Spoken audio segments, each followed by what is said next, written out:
Mohamed Hassan Louazani pour la démocratie et le développement humain.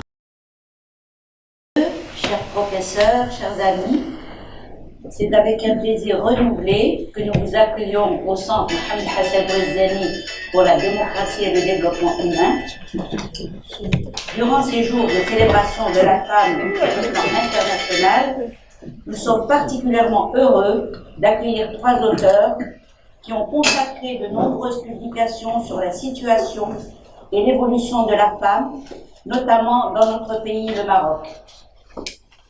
Madame la professeure Aïcha Ouezdani Cherli, de l'Université Moulay Ismail de Meknès, va nous présenter son dernier ouvrage, paru en 1921, intitulé « Parcours de femme, la femme marocaine entre son passé et son avenir, réalités et enjeux ».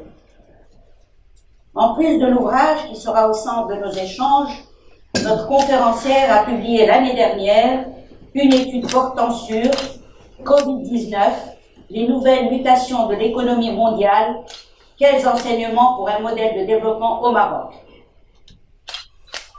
Sa prochaine publication est intitulée « État et territoire, la gouvernance territoriale dans le Maroc contemporain ».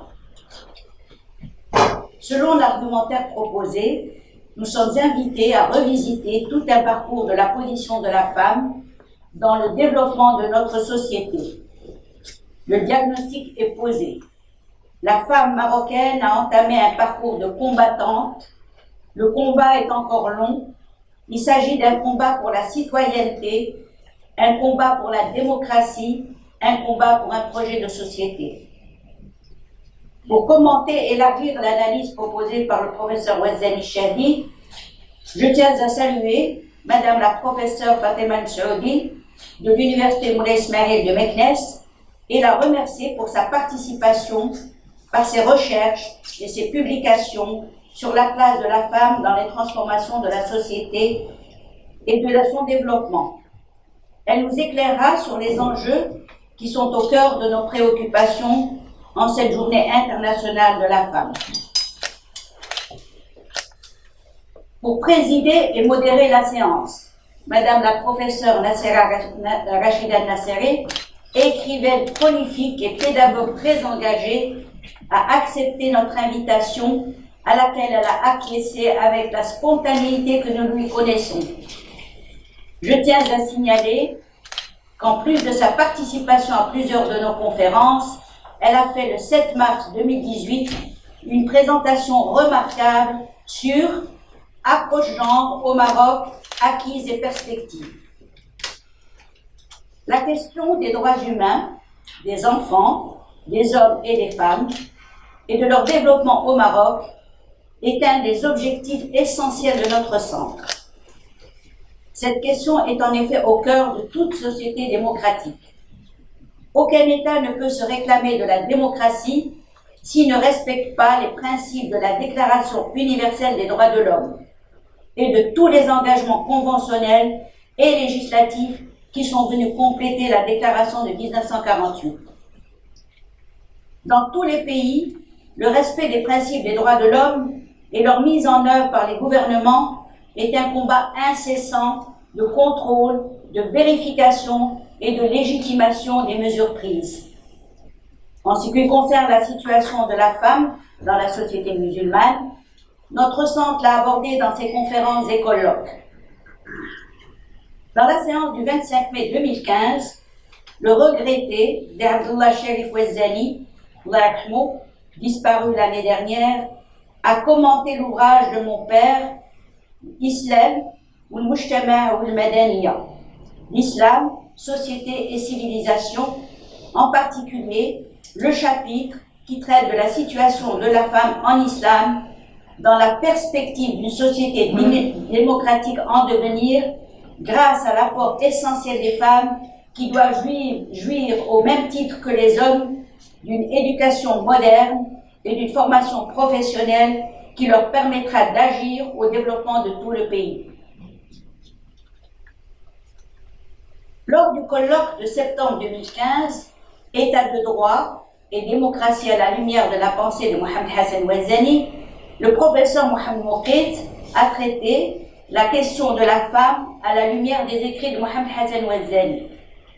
Enfin, dans sa conférence donnée le 24 mars 2016, le professeur Abdelhakim Chafi'i nous a parlé des droits de la femme au Maroc entre les ambitions de l'universalité et les contraintes de la particularité. Quant à la situation concrète des femmes dans notre société, il y a toujours des traitements inégalitaires entre filles et garçons, qu'il convient d'abord de dénoncer, puis de rectifier dans les pratiques judiciaires et civiles.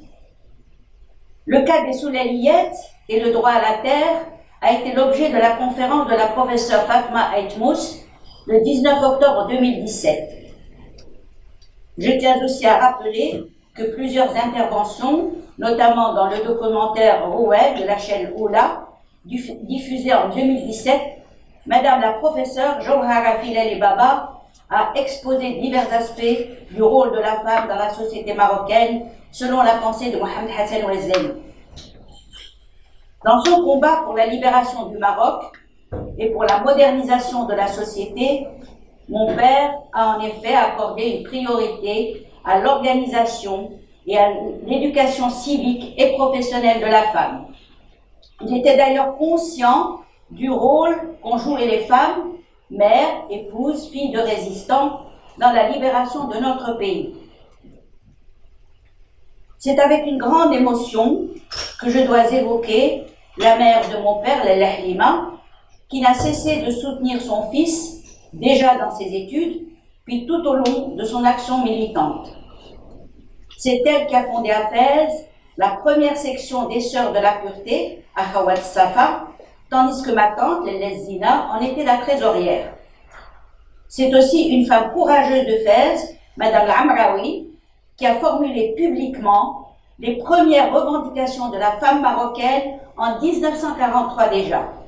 Donc, plusieurs années avant la création, par un groupe de femmes du PDI, de l'Association des femmes marocaines à Casablanca en 1948. Une des grandes figures du militantisme féminin et syndicaliste engagé, une inconditionnelle de la lutte pour l'évolution de la femme dans la société, est la légendaire Lalla Zahra Sqaliya, Elle a été une des premières figures emblématiques de la jeunesse démocratique Maghreb al-Ghad et de Akhawat Safa ensuite. À titre personnel, je tiens aussi à rendre hommage à ma mère, Lalla Plutôt, pour le soutien indéfectible accordé à mon père durant son long exil loin de Fès, puis à l'étranger, assumant avec dignité et abnégation la charge de sa famille, l'éducation de ses enfants.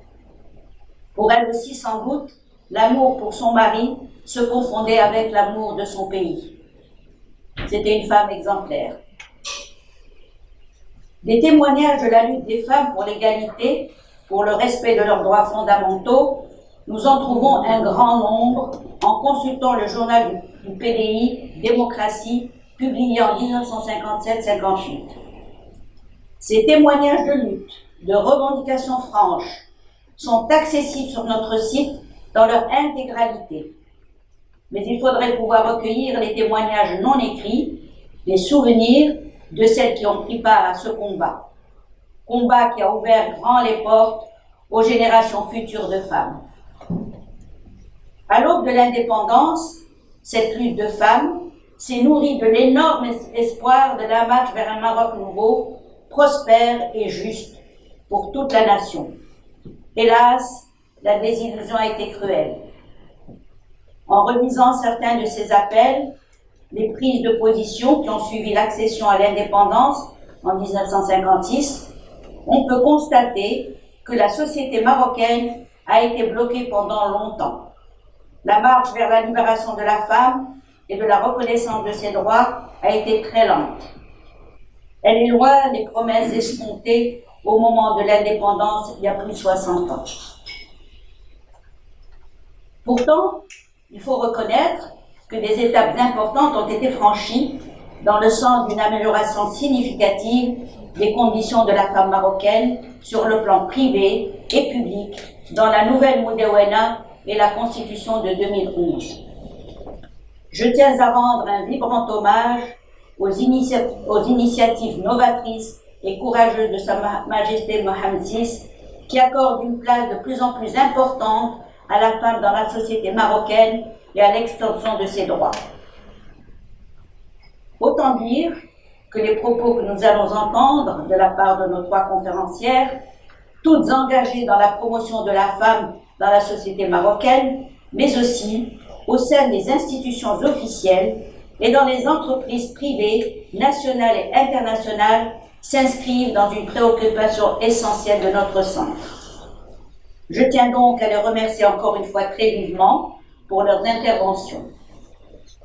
Au nom du Centre Mohammed Hassan Ouazzani pour la démocratie et le développement humain, je souhaite aussi la bienvenue à tous les participants qui sont invités à prendre part au débat. Je tiens à signaler que nos conférences débats sont enregistrées et mises en ligne sur le site de notre centre, ainsi que sur les réseaux sociaux, dont YouTube, Facebook et LinkedIn. Enfin, vous savez que le Centre Mohammed Hassan Ouazzani pour la démocratie et le développement humain est une association dont vous pouvez devenir membre. Nos collaboratrices, Mademoiselle Maha Stellat et Myriam Abou Abdillah, que nous tenons à remercier pour leur engagement et pour l'organisation de cette conférence, se feront un plaisir de vous procurer une carte de membre.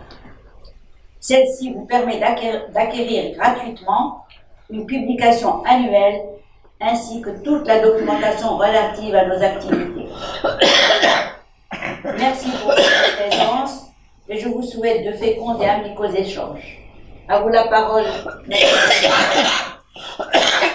Encore bravo, Dr Houliya Ouazzani, pour cette allocution très nourrie, très riche comme d'habitude et comme vous nous avez habitués à le faire.